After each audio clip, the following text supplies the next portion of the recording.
In case you didn't know, I am on the road to scratch. I started off the season as a 9 handicap golfer. I am now a 4 handicap golfer. And one of the biggest reasons for that is the fact that I've revolutionized my iron game.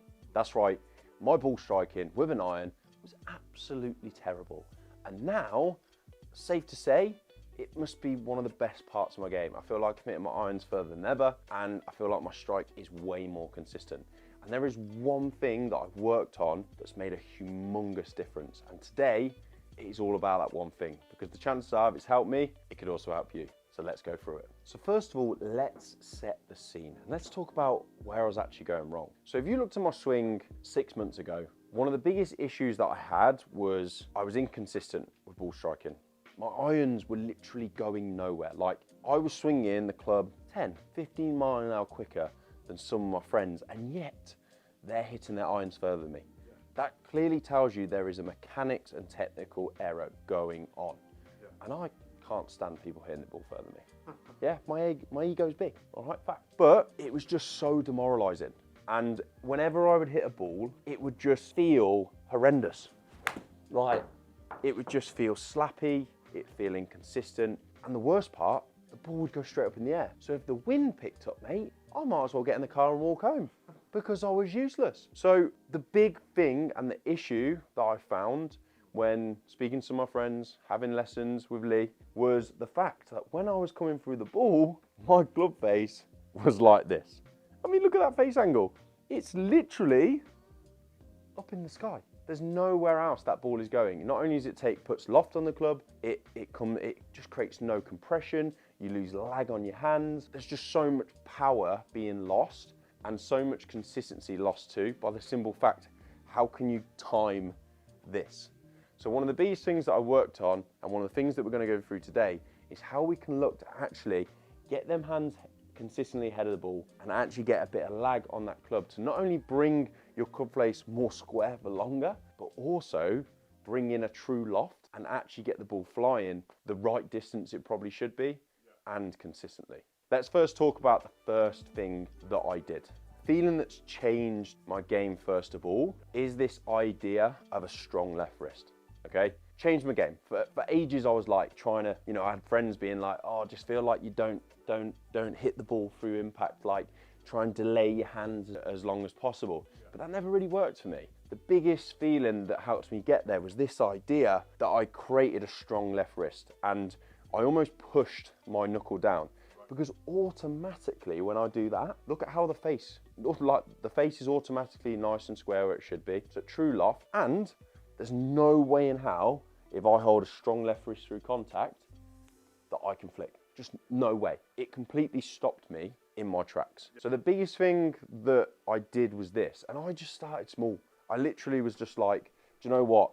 I just need to get a feeling of just feeling like when I come through the ball, I've got that strong left wrist and I'm just hitting through. And just by doing punches, I was like, oh my God, that's how a golf ball should be struck.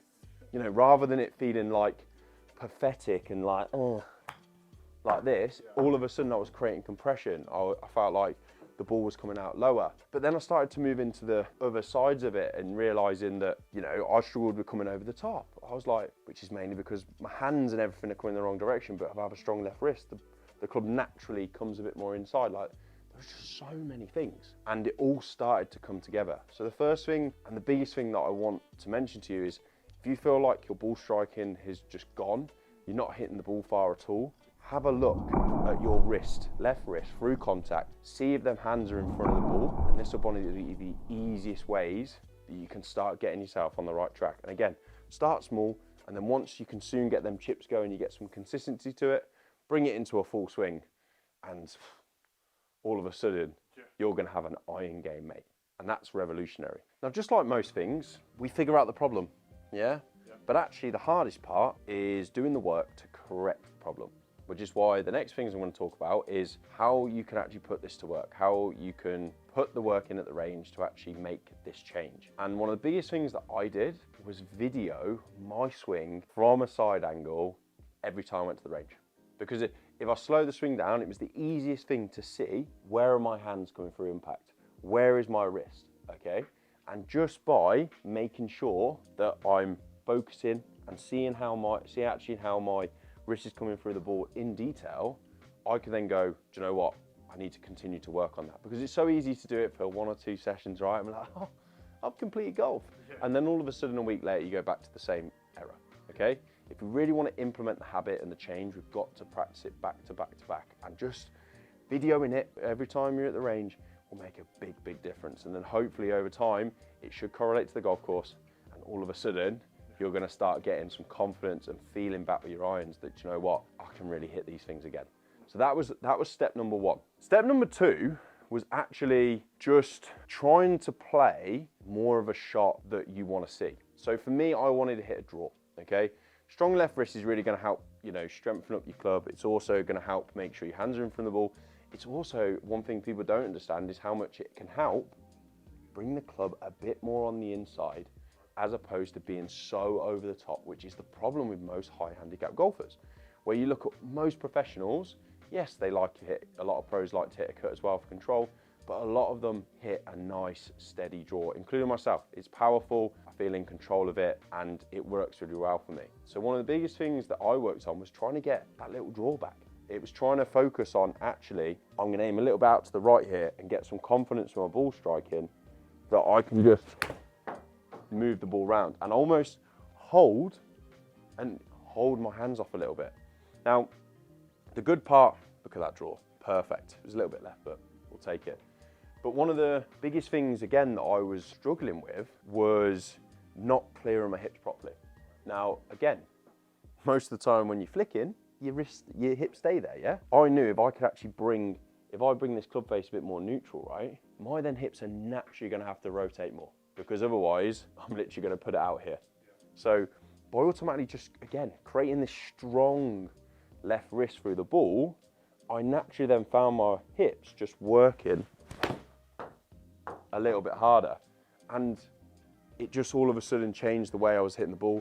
I mean, that is a little bit left, but I was automatically a lot better. I'm hitting a stronger ball flight. And yeah, as I said, I've never hit the ball better with irons in my life. And finally, the last piece of the puzzle is learning how to hit a low controlled golf shot.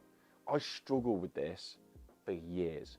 My mates would literally mock me knowing it when it was windy. You know, obviously hitting the ball far, you're always going to have the ability to hit the ball high, right? But if you can learn how to hit the ball low and controlled, you can play on any golf course. Like, we can go back to hitting the ball high whenever we want. We can go back to opening that face or flicking it up whenever we want. But if we can learn to have this lower, more penetrating, further golf shot, it's gonna change our game, and it's changed mine. So all I did once I worked on this, you know, strong left wrist, was trying to play these more punchier shots. Generally playing around with holding off the club even more. You know, trying to really put the ball a bit more back in the stance. How can I control the ball further? Learn to play different shot shapes. And I feel like if you can do all that and have a bit of confidence with it, you're gonna go on the golf course and feel just so much better about what you've got in your hand, because it's very rare we have the perfect shot. It's very rare that, you know, we've got a dead straight shot to the green. If we can play some lower ones, some higher ones, some left to right ones, some right to left ones, we're gonna be ready for the golf course. And I feel like if you can get that in practice, you're gonna be miles ahead. And just by learning how to play that lower shot, I feel like it's gonna do just wonders for your ball striking, your distance, and your golf game in total. So that was the big one for me. I just moved straight on to, once I felt like I got the strong left wrist, you know, on point, it was just all about then trying to play lower controlled shots and then bringing in different shot shapes. Game changing. So look, I hope you found that video and that information useful. I'm not a golf coach. This is my own personal journey. These are my own tips that have worked for me. That doesn't mean that's the right thing for you. I got a golf coach to help me do this. I have a couple of friends that are pros that help me with it. Go get a coach. Go put some money in lessons. It will make a dramatic difference. But if this really does help your golf game, please drop a comment and let me know. And again, if you found it really useful and enjoyed the video, destroy the like button. If you want to see me next week, you know what to do. Subscribe, and on to the next.